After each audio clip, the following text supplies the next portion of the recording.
you clearly made the decision to move into digital for your own reasons. I'd love to know why. Well, I was doing a lot of touring at the time. I started doing the project where I was playing my dad's music in 2006, and we were doing about close to 100 shows a year for 14 years in a row.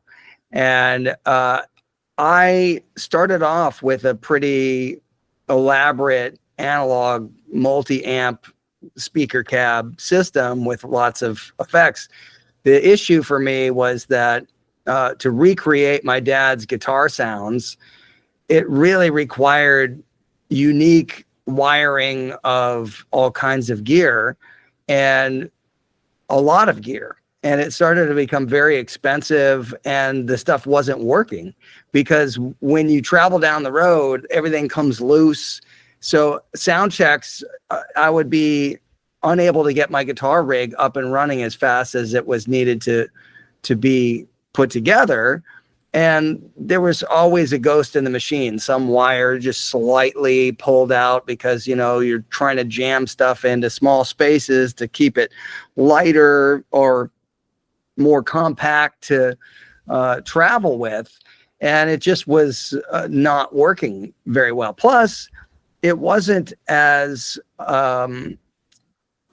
the routing of the audio components wasn't as flexible as I needed to be able to create a lot of the sounds and textures that my dad would have done on records. So when I think because he would have gone maybe through the front and then into the loop, and then you can't continually rewire pedals and right. I mean, the thing is, like, you know, he might configure how things are put together. And at one point I had a thing in my rack that was called a Switchblade, which was a digital patch bay where you could reconfigure the wiring of already wired pedals. And that thing was in its early phases, and it wasn't that stable, and it wasn't very convenient or easy to program.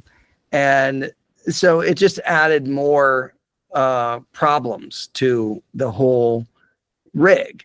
Yeah. So, you know, there's early photos of the rig as it got to like 2 refrigerator size racks filled with stuff. And, you know, it sounded good, but the thing was, every time that it got set up, it sounded different as well. And, you know, the power in the building can change how the amps respond and how they play.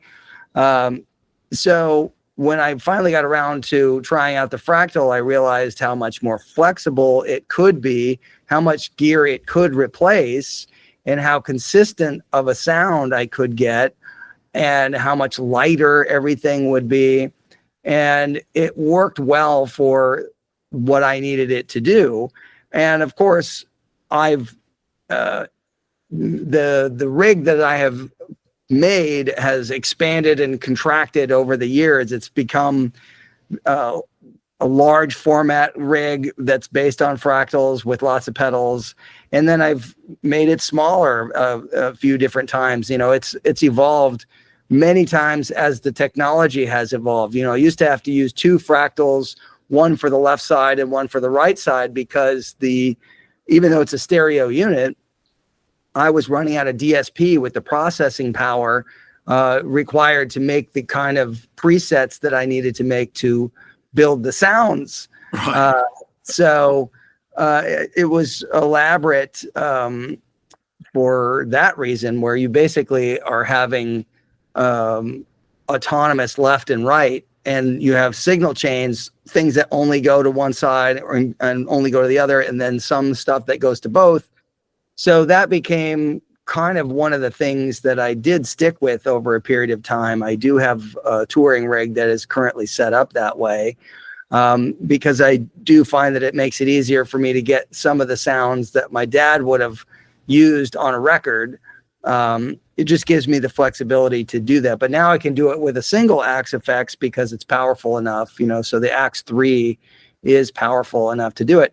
And at the end of the day, the sound and the feel of the tones that I can create on that, when you listen to a finished record or a mix of a live show, the guitar sounds as it should. It doesn't sound like, oh, that's a completely fake processed sound. And a lot of the authenticity of the sound has to come from the right speaker impulse response. And I usually make those myself so that I can know what I'm looking for. And that's a big part of building the sound from the ground up. If you have the right speaker cab simulation, you don't have to do as much with the actual amplifiers to get the right tone. But I've done so many experiments with all of that stuff, and I've definitely found some things even recently that I had never tried before that really actually do make a huge impact on the authenticity of the sound and the way the guitar feels when you play it. Well, this is absolutely amazing. I mean, you're answering questions that I've had without, there's a sixth sense thing going on here.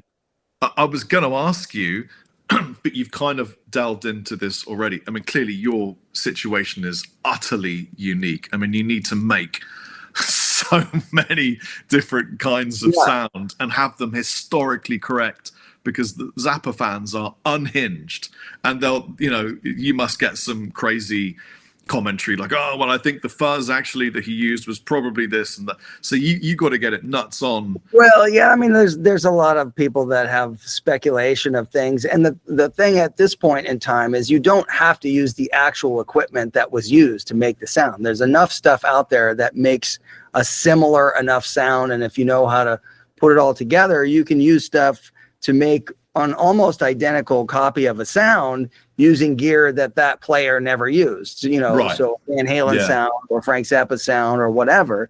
But the thing is, it's really about trying to make sure that when you play it, it feels right and it's an inspiring sound. And a lot of the stuff that I like about the way the Fractal can work is that there are certain sounds that you can create that are multi-layered and textural, so that when you play it, you're actually reacting to the sound as it kind of blooms differently in the left and right.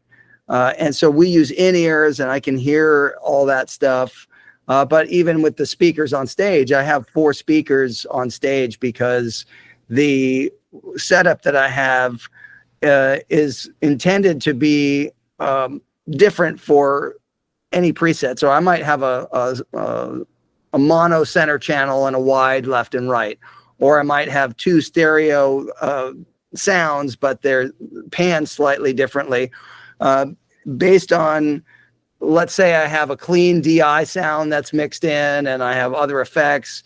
I can go ahead and create those layers to be just the right level, and also use different pedals, expression pedals, to rebalance things as I need to. So I can do all kinds of things where I can have a sound that feels like it's alive and I'm reacting to it.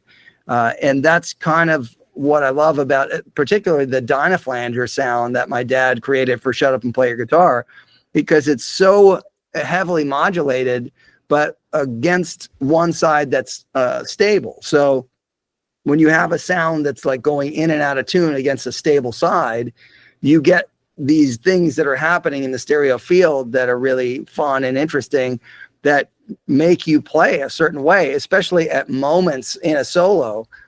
So it's kind of like, something's cooking on the stove and it's about to boil over. You have these things that are going on and you just have to react to it.